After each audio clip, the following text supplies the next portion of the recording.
Out of 100 people, 4 will get the message. What can I do to win? I want to win. Well, again, we don't win if this country doesn't, if the world doesn't go to peace. End of story.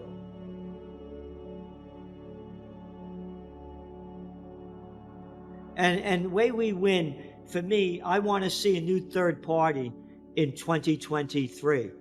And here's my vision of America. RFK Jr.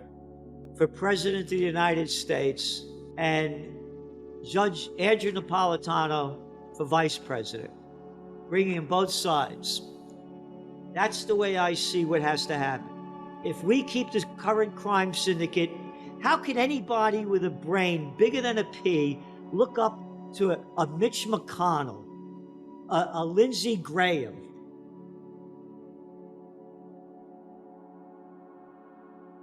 This, by the way, I just got this frame. President killed.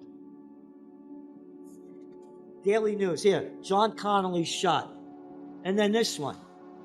RFK goes home. They buried him. RFK Jr., nobody has the heart and spirit that this guy has. Could you imagine your father being assassinated and your uncle being assassinated? The President of the United States? So that would bring, and Napolitano, there's nobody in the United States that knows the Constitution and the Bill of Rights better than him. If we don't have a new way, it's over, and that's my vision for 2023. Look at the insider trading. They're selling out now big time. It's like $69 billion. Meantime, stock buybacks are hit at all-time high because they're getting the money for nothing, buying back the stock so it looks like there's less of them available, and keep artificially pushing the prices up. Look at merger and acquisition activity, all-time high, cheap money. When you look at the real interest rate, what was the inflation rate that just came out? What was it, 6.8%? Oh, and what is the Fed rate? Oh, near zero? So what am I, stupid? You got negative interest rates. Japan hit its highest inflation rate in 7 decades. The sanctions that they put on Russia have, the quote from Biden, it was going to punish Putin. It didn't punish Putin, it punished the people. Again, then you look at the headlines going on and on from place after place. China, December manufacturing contracts at its sharpest pace in almost 3 years. Wall Street Journal, Chinese economic activity takes big hit. It's one after another.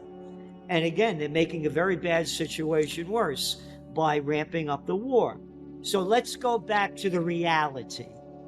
Let's go back to 2019, not ancient history. Germany was a fraction of going into a recession. Let's go back to September of 2019. Hey, remember the repo markets where the Federal Reserve dumped in $10 trillion between September 2019 to January 2020 so they could keep pumping up the markets because they needed more cheap money? Now let's go to the COVID war. They locked down the world.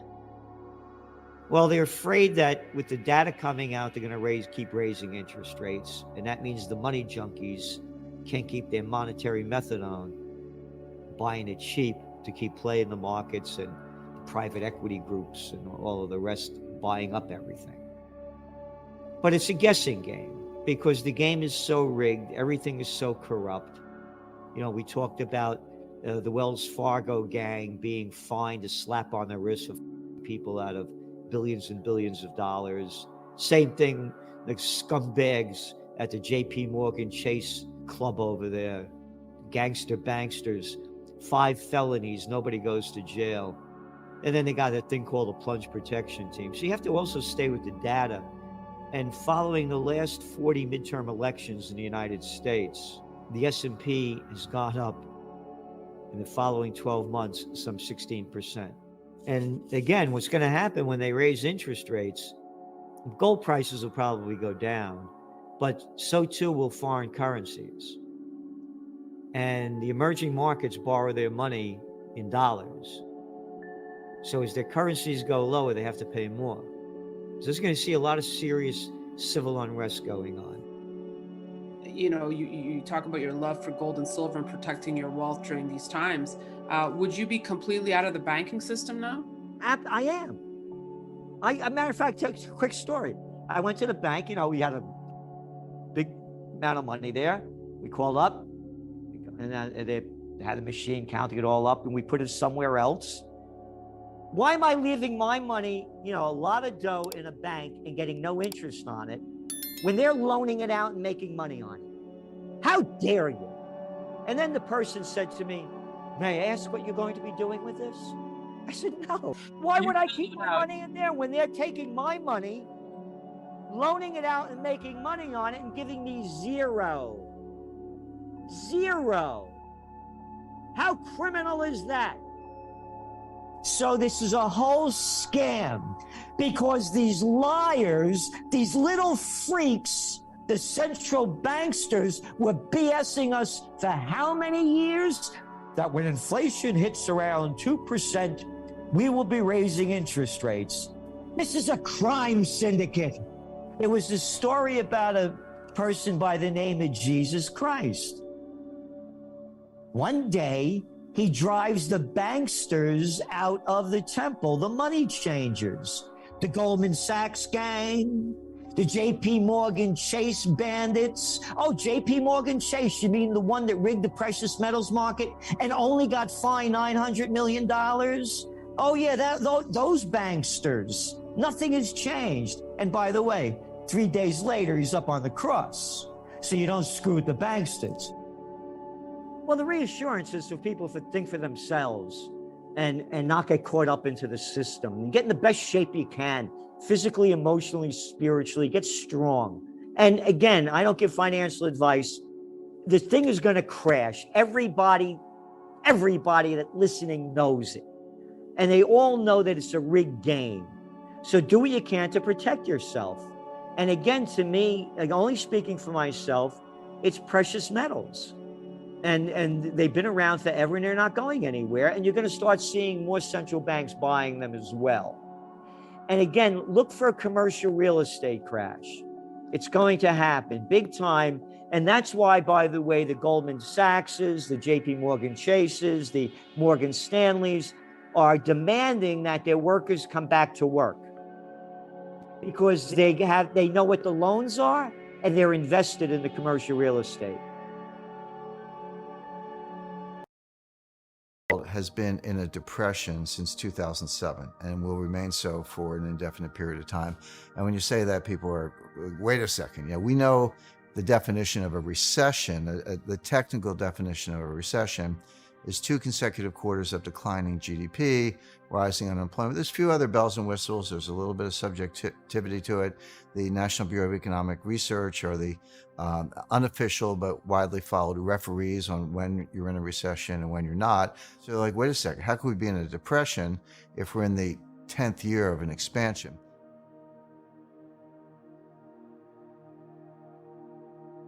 Debt to GDP sky high, economy weak at best, probably had a recession in the first half. Maybe that's continuing. People talk unemployment close to an all-time low. Yeah, but even at 3.5% or so, that is extremely low. I mean, I go back to the 1960s, and that was low by the measures of the 1960s.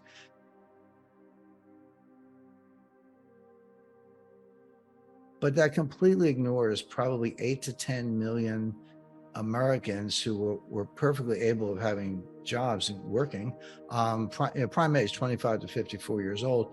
It's never 100. I mean, there's always, you could be a homemaker, a student, they're retired, early retirees. There are a lot of reasons people aren't in the workforce, but not taking 10% off or 14% decline from the starting place in over 20 years. That's so if you throw those people into they're not called unemployed because they're not looking for jobs, but if you threw them in, unemployment would be closer to 10%, which is a recession or a depression level, actually. The baseline deficit is $1 trillion. So your deficit's out of control and your trade deficit's out of control. The answer is that people don't really understand the definition of a depression. They assume intuitively, well, if a recession is 2 quarters of declining GDP, and a depression sounds worse, it must be 6 quarters of declining GDP. Well, we haven't had that. As I say, we're in the 10th year of an expansion. But that's not the definition of a depression. The definition of a depression is a sustained period of below trend growth with no particular tendency to collapse or getting back to trend. In other words, if trend growth, I'll use the United States, but you can apply this more broadly to the world. If trend growth is 3.5%, and that's probably the long-term potential of the United States. You can higher nominal growth with inflation, but we're talking about real growth.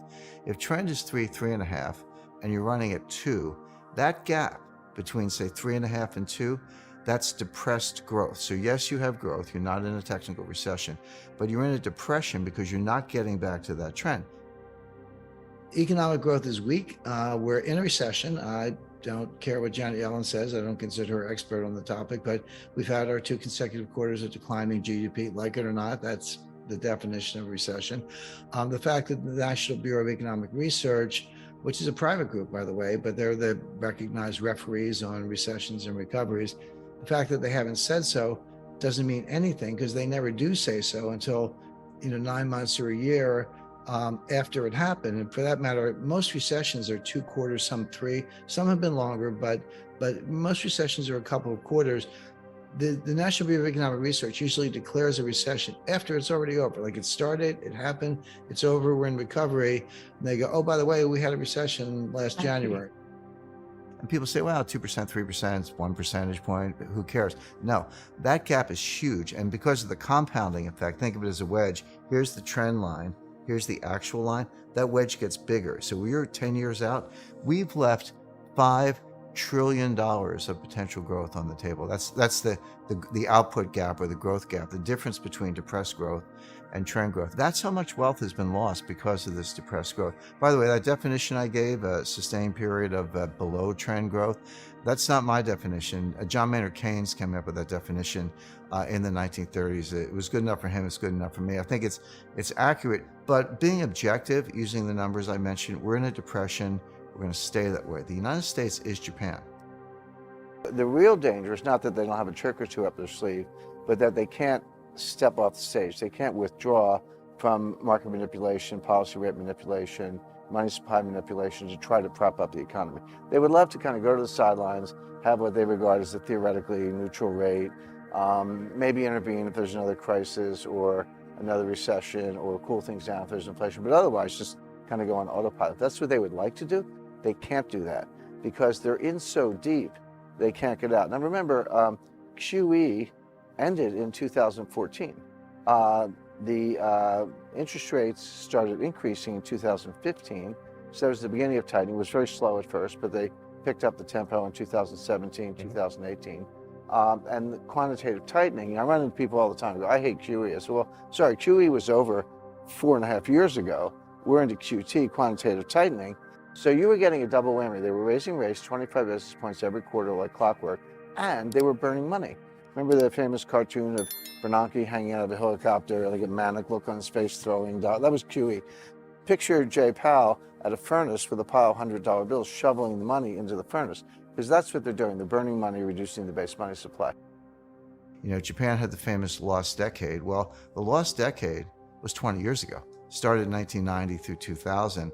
Japan's now almost at the end of their 3rd lost decade. The United States has had a lost decade from 2007. We're probably, if something doesn't change, either in terms of policy or a collapse, something gets worse. But absent that, we're going to remain in this kind of punk 2% growth as far as the eye can see. People say, oh, well, second quarter GDP, Atlanta Fed predicts, 4.5%. Yeah.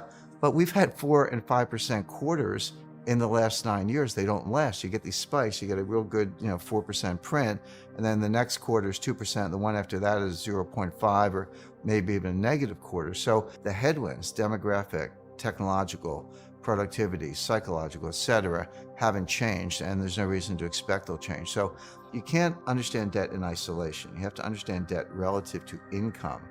And that debt to GDP ratio, which is something I spent a lot of time looking at, the GDP is kind of chugging along, not going up very much, but the debt's going like this. The debt to GDP ratio is getting worse. It looks like we're heading for a global debt crisis. And this is the thing that the markets and investors are not ready for. Inflation is going to come down fast. There's even some danger of deflation and a major U.S. recession in 2023. And no one's ready for that. I mean, people talk about recession, but it's going to be worse than they think.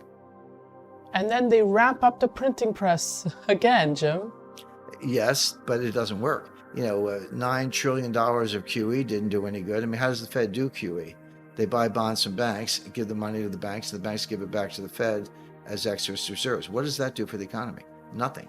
Zero rates, again, it doesn't work. They don't have the tools. We're looking at a global recession, and those are rare. As I said before, it's one thing if Germany has a recession or Japan or the US, but usually there's another economy or economic group that's doing okay or at least better and can kind of pull everybody out of the rut. But global recessions where everybody is declining are rare, and that's what's happening. And that's what we had in 2008.